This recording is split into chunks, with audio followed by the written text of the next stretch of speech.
belt, you kind of made a joke. You said, I guess I'm the middleweight champion right now.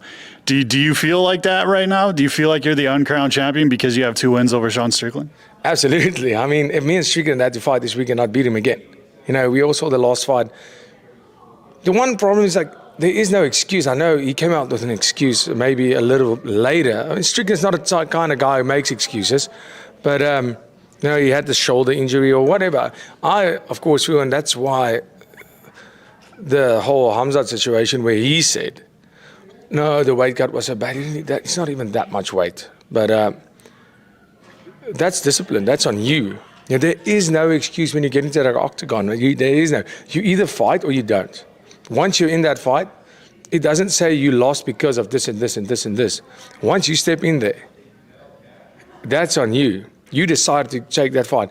There's nothing that makes me lose respect for a fighter like an excuse, no matter how valid the excuse.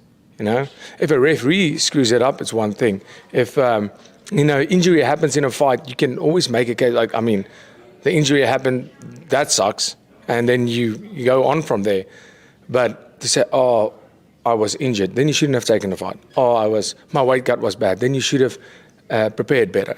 That's all discipline. That's this game. So 100% I do believe me and Strickland can fight again, and I know I can beat him. I do have the world's respect for him. Strickland knows what kind of man I am, and I know what kind of man he is. We spent an hour in that octagon together, and he's a tough guy. And with the Hamzat fight, I called that to a T. I said exactly how that fight will play out because I've been in there. Hamzat can't take a fight where he doesn't get his way, where he's not, when he's not on top, when he's, especially when he gets tired, when you make it hard for him to, as soon as he can make it where he's bullying, where he's basically making it static, he can perform. But once you make him work for it, he mentally gives up. And Strickland doesn't.